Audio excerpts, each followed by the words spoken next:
On the last episode of the East Caicos Project. A coral is a small animal called a polyp, and a polyp lives as a colony with many genetic clones of itself, and those create a coral colony. So when you see one coral, that's actually hundreds of animals. There's some sarsaparilla in the pot. He finished all of that. Well, go in the yard, cut some fever grass. Okay.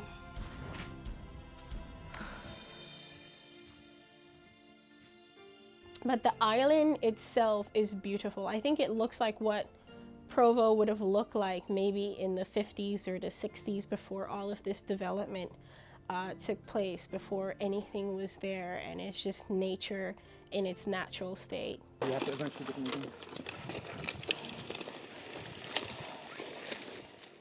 They took all the railroad tracks heading into the place.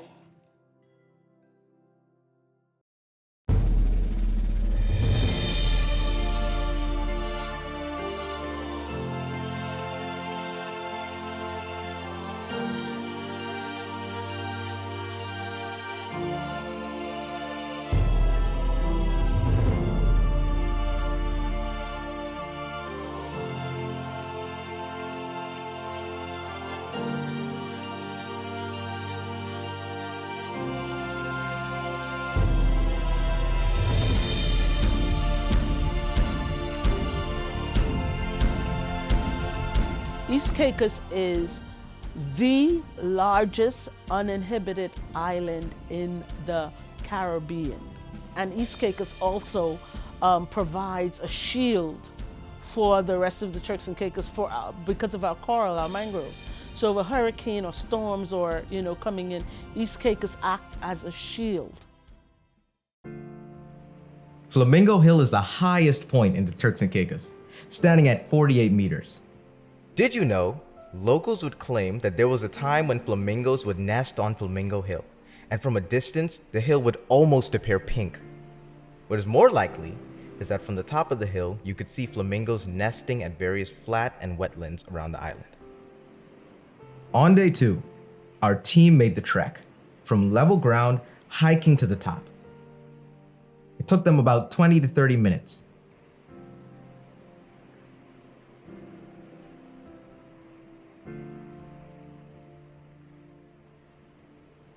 Once at the top, they were able to take in the breathtaking views of East Caicos in its entirety.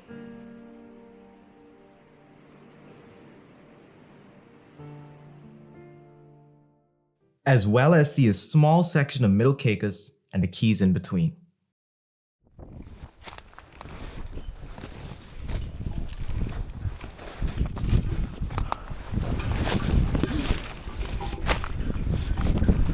Okay. Finally made it up. Dr. Poole. What do you think would happen with all of this wildlife and the plant life, I guess? I mean, nature sort of finds a way, but it's just everything, you don't know what's being lost. That's one issue. Second issue is lots of these sites are sort of sensitive. It doesn't take much to sort of change the dynamics. It's subjective.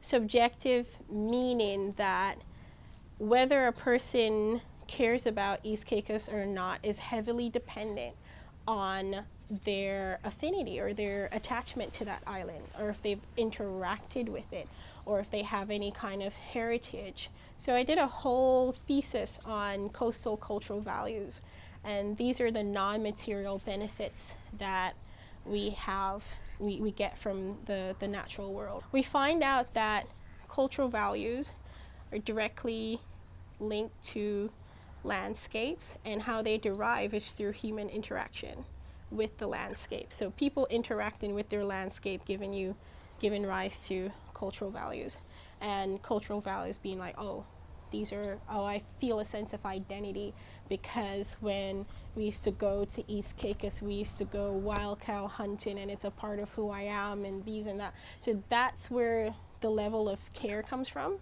is when you have those kind of values towards that landscape.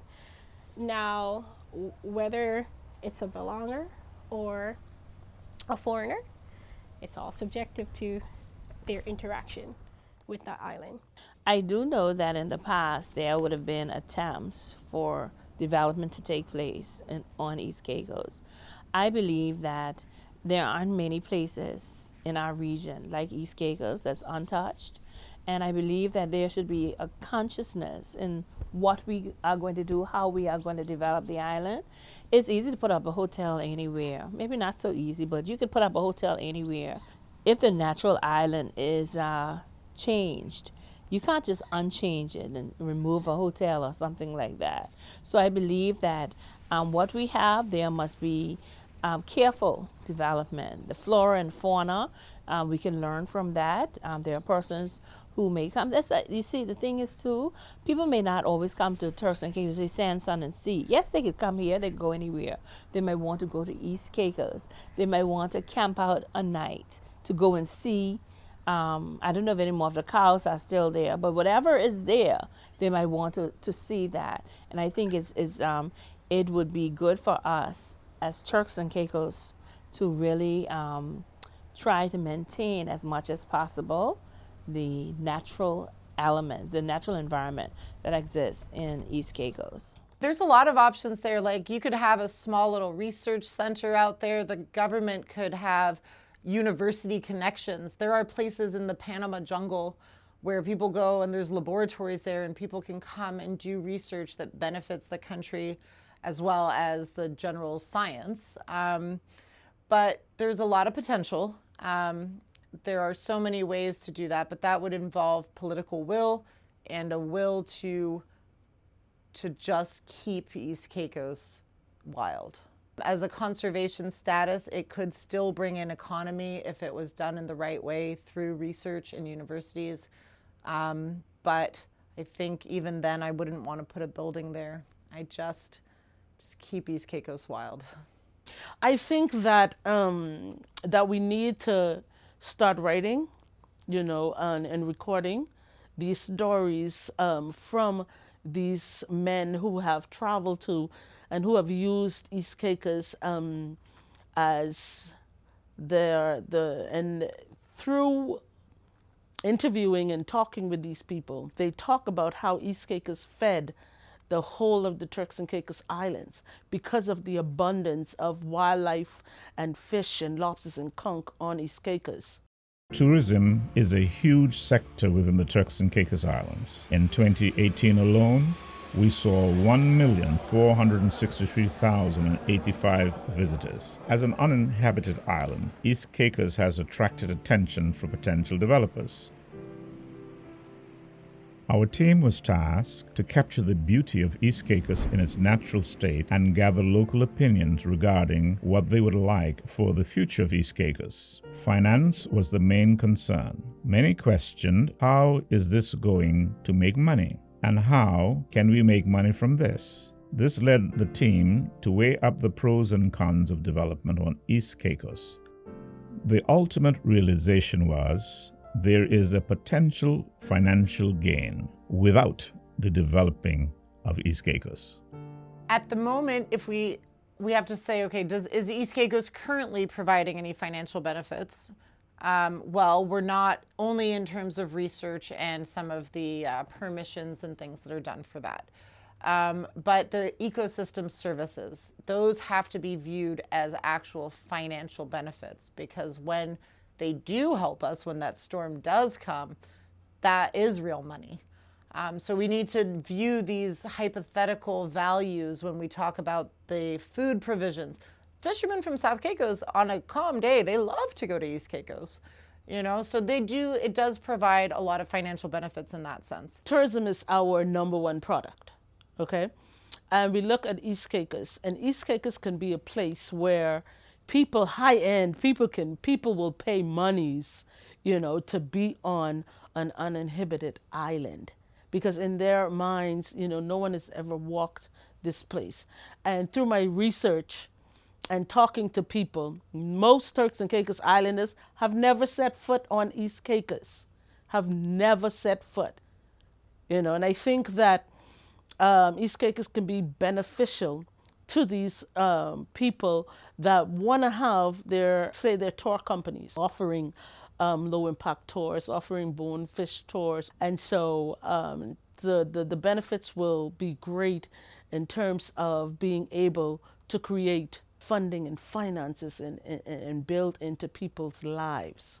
There are ways that you could have a nature reserve there and use that to get international recognition, something along the lines of a UNESCO site, where you would then get money coming in from international organizations towards the management or preservation of East Caicos. So there are ways to do it, but I think we have enough space around the Turks and Caicos that we can continue to profit for as many decades and centuries as our people really want to and still leave East Caicos alone.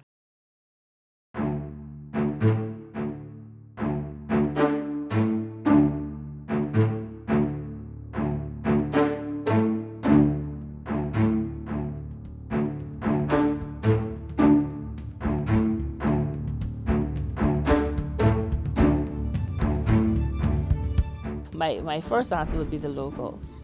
But the thing is this, there may be allies, people who may have the best interests or who would join hands with the locals who would want to see the same thing, like careful development of the island. So I'm not going to discuss it only locals, because yes, we need to have a voice about what happens in our country. Listen, I'm just a Turks and Caicos Islander, just a small voice, just giving my 2 cents on the issue. When we look at the Turks and Caicos Islands and we look at how rapidly we are progressing in terms of development. People who knows about the islands, who are educated about the islands, who have a love, who have a passion for the island, would essentially take care of the environment, that is East Caicos.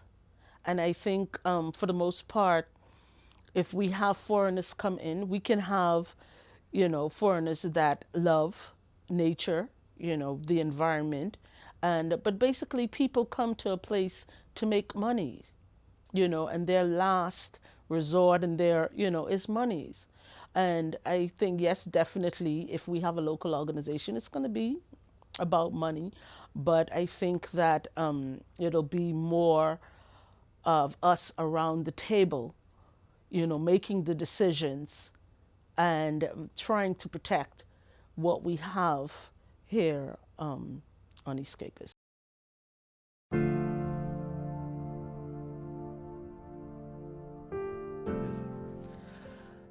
To just see it remain the way it is, to see it explored, to see it studied, to see it lead us to understand that cultural relationship and that historical relationship that our people had, to keep a vision of what a proper, balanced ecosystem can be like. So my vision for it is to see it stay exactly how it is, but with an opportunity to still get to learn from it, and for the people of the country. Any final words? Leave it alone. Leave East Caicos alone. My vision for East Caicos, one of the first things I would like to see is more persons going there and getting to experience it. I think it's a shame that we have so many beautiful islands, and there are people who are born on this island who haven't even been to Grand Turk and haven't been to any of the other islands, and to really get to experience them in their entirety. There are persons who are spending, $2,000 a night just to come here and to be in this landscape and to experience nature and to have that connection. So it's a real shame that there are persons who live on this island all of their lives haven't had that opportunity to have those kinds of experiences. So having more persons going there, getting more money to do the turtle research, getting more local people like me, local women into that. I hate to say it has been a predominantly white space. It has been.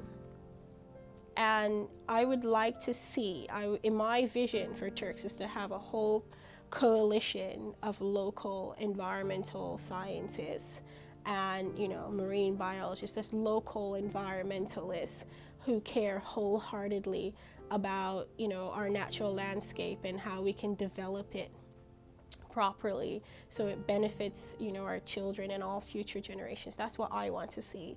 And for East Caicos to get some kind of ecotourism going, I know there are fishermen that do bone fishing there now. So Captain Tim, shout out to Captain Tim. He does bone fishing there. So getting those fishermen, you know, their companies up and running and getting them more business, I'd like to see that for East Caicos. My vision for East Caicos is having a place where the people on South Caicos and Middle Caicos, and for the most part North Caicos also, can have and offer tours, you know, and to be able to use East Caicos as a place, as a livelihood, and be entrepreneurs, you know, and create, and having this space where the government and whomever, you know, invest, TCI, whomever, will give them money to start, you know, these businesses and be able to use East Caicos and be able to, when people are visiting the Turks and Caicos Islands, they can call, you know, South Caicos, they can call Middle Caicos and say, I want to visit this uninhibited island. Yes, we have a local tour company that can take you out. So for me, East Caicos is a spot where our people, Turks and Caicos Islanders, can become entrepreneurs, you know, can build a future and pass down to their children and ownership of East Caicos for Turks and Caicos Islanders for generations and generations and generations, and go on and on and on.